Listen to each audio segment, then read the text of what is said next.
اللہ اللہ اللہ اللہ اللہ اللہ۔ بسم اللہ الرحمن الرحیم۔ ہدایت النحو کا چوتھا باب ہے منصوب کی اقسام۔ اس کے سبق نمبر 10 میں خوش آمدید۔ آج کے سبق کے اندر ہم مفاعیل خمسہ میں سے مفعول فی کو پڑھیں گے۔ عبارت دیکھ لیں، ترجمہ کریں گے اور آخر میں اس کی تشریح کریں گے۔ فصل: المفعول فیہ هو اسم ما وقع فعل الفاعل فیہ من الزمان والمکان ویسمى ظرفا، وظروف الزمان على قسمین مبہم وهو ما لا يكون له حد معین كدہر وحین، ومحدود وهو ما يكون له حد معین كيوم وليلة وشهر وسنة، وكلها منصوب بتقدير في، تقول صمت دهرا وسافرت شهرا أي في دهر وشهر، وظروف المكان كذلك مبهم وهو منصوب أيضا بتقدير في، نحو جلست خلفك وأمامك، ومحدود وهو ما لا يكون منصوبا بتقدير في بل لا بد من ذکر فیہ، نحو جلست فی الدار وفی السوق وفی المسجد۔ عبارت ہوگی، اب اس کا ترجمہ دیکھ لیں پھر اس کی تشریح کرتے ہیں۔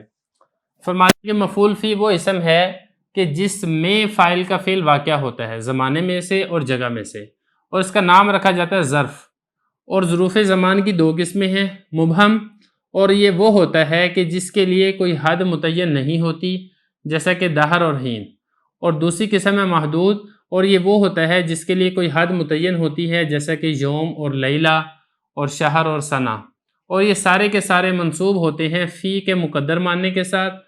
تقول تو کہے گا صمت دہرن سافرت شہرن، یعنی صمت فی دہرن سافرت فی شہرن، اور ظروف مکان بھی اسی طرح مبہم ہوتے ہیں اور یہ بھی منصوب ہوتے ہیں فی کو مقدر ماننے کے ساتھ، جیسے جلست خلفہ کا، امامہ کا، اور دوسری قسم محدود ہے، اور یہ وہ ہوتے ہیں جو کہ فی کو مقدر ماننے کے ساتھ منصوب نہیں ہوتے بلکہ اس میں فی کو ذکر کرنا ضروری ہوتا ہے، جیسے جلست فی الدار فی السوق فی المسجد۔ عبارت ہو گئی ہے، ترجمہ ہو گیا ہے، اب چلتے ہیں اس کی تشریح کی طرف۔ دیکھیں یہاں سے مفعول فی کا ذکر کیا جا رہا ہے۔ مفعول فی جس میں، اب یہ جو فی ہے نا، فی کا مطلب ہوتا ہے میں، اب یہ لفظ خود بتا رہا ہے کہ اس میں فاعل کا فعل واقع ہوتا ہے۔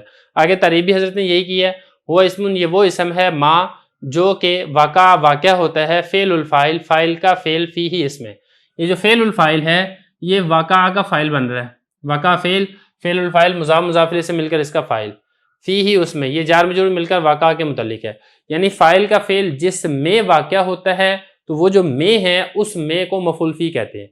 اب یہ زمانہ بھی ہو سکتا ہے اور یہ جگہ بھی ہو سکتی ہے، یا اگر زمانہ ہوگا تو اس کو کہا جائے گا ظرف زمان، اور اگر یہ جگہ ہوگی تو اس کو کہا جائے گا ظرف مکان۔ یہ کہہ رہے ہیں من الزمان والمکان، زمانہ بھی ہو سکتا ہے، والمکان، اور جگہ بھی ہو سکتی ہے۔ یہ اردو والا مکان نہیں ہے بلکہ یہ عربی والا مکان ہے، اور عربی میں مکان جگہ کو کہا جاتا ہے۔ وَيُسَمَّى ظَرْفًا، اور اس مفعول فی کا نام رکھا جاتا ہے ظرف۔ دیکھیں ظرف عربی میں برتن کو کہتے ہیں جس میں کوئی چیز سماتی ہے۔ اب زمانے کے اندر بھی زمانے والے سماتے ہیں، اور جگہ کے اندر بھی جو انسان ہیں یا دیگر چیزیں وغیرہ ہیں وہ سماتی ہیں، اس لیے مفعول فی کو بھی ظرف کہہ دیا جاتا ہے۔ اور ظرف کی دو قسمیں ہیں، ایک ظرف زمان زمانے کو کہا جاتا ہے، دوسری ظرف مکان جگہ کو کہا جاتا ہے۔ اب آگے حضرت یہ بتا رہے ہیں کہ چاہے ظرف زمان ہو چاہے ظرف مکان ہو، ان دونوں کی دو قسمیں ہیں۔ جو ظرف زمان کی دو قسمیں نا، ان میں ایک قسم ہے مبہم۔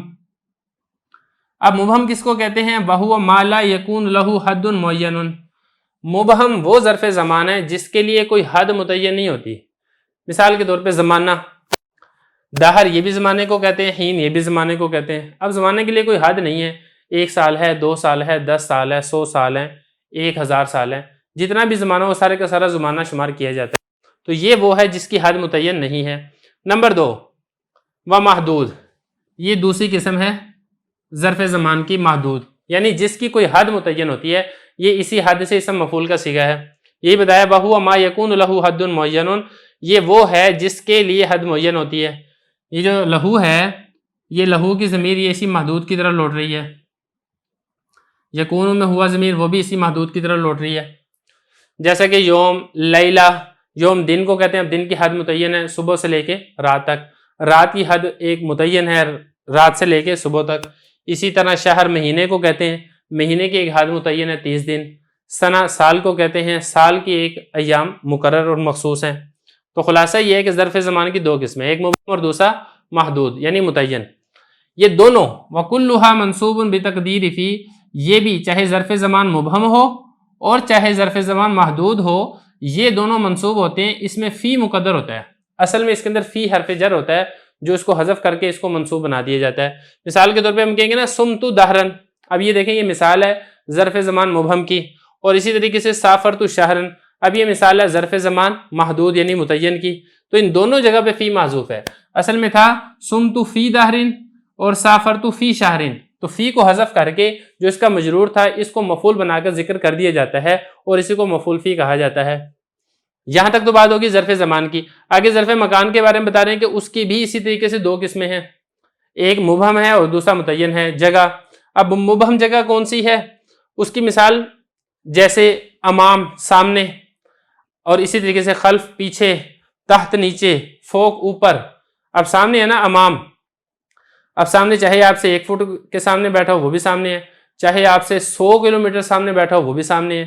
اسی طریقے سے فوق اوپر ہے, چاہے آپ سے 1 فٹ اوپر ہو وہ بھی فوق ہے, اور چاہے آپ سے 1000 کلومیٹر اوپر ہو وہ بھی فوق ہے. تو یہ کیا ہے, یہ مبہم ہے, اس کی کوئی حد متعین نہیں ہے. اور اسی طریقے سے اور ایک چیز وہ بھی ہو سکتی ہے, متعین بھی ہو سکتی ہے, جس کو محدود کہا جاتا ہے, جس کی ایک حد متعین ہوتی ہے. جیسا کہ ہمارا شہر فیصل آباد ہے, اس کی حد متعین ہے. یا اسی طریقے سے مسجد ہے, مسجد کی حد متعین ہے. گھر ہے, گھر کی حد متعین ہے. تو اس کو کہا جاتا ہے محدود اور متعین. یہ فرما رہے ہیں کہ ظروف مکان بھی اسی طریقے سے مبہم ہوتے ہیں. وَهُوَ مَنْصُوبٌ أَيْضًا بِتَقْدِيرِ فِي. اچھا, اس میں تھوڑی سی تفصیل ہے.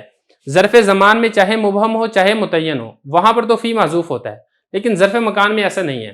ظرف مکان اگر مبہم ہے تو وہاں پر تو فی معذوف ہوگا, لیکن اگر ظرف مکان متعین ہے وہاں پر فی معذوف نہیں ہوتا بلکہ فی مذکور ہوتا ہے, اس کو ذکر کرنا ضروری ہوتا ہے. یہ فرما رہے ہیں کہ ظرف مکان مبہم یہ بھی منصوب ہوتا ہے فی کے مقدر ماننے کے ساتھ. جیسے جلستو خلفہ کا, جلستو امامہ کا, کیا تھا اصل میں جلستو فی خلفی کا, جلستو فی امامی کا, تو فی کو حذف کر دیا اور اس کو مفعول بنا کر ذکر کر دیا. وہ محدود, اور جو محدود ہے وہ ما لا یکون منصوبا بتقدیر فی, یہ ظرف مکان محدود یہ منصوب نہیں ہوتا فی کو مقدر ماننے کے ساتھ, بل لا بد من ذکر فی, بلکہ فی کا ذکر کرنا ضروری ہوتا ہے. فی ہی اس میں, کس میں, یہ جو فی ہی میں ہی ضمیر ہے, یہ ہی ضمیر اس محدود کی طرف لوٹ رہی ہے. اس ظرف مکان محدود میں فی کا ذکر کرنا ضروری ہوتا ہے. جیسے دار ہے نا, آپ یہ نہیں کہہ سکتے جلستو دارن, یا آپ یہ نہیں کہہ سکتے جلستو سوکن, میں بازار میں بیٹھا, بلکہ یہاں پہ فی کو ذکر کرنا ضروری ہے. آپ یہ کہیں گے جلستو فی الداری, جلستو فی السوقی, جلستو فی المسجدی. تو یہ یہاں تک مفعول فی ہے, اس کے بارے میں ہم ساری تفصیل پڑھ چکی ہے. اگلا مفعول ہم انشاءاللہ اس کے بعد ذکر کریں گے.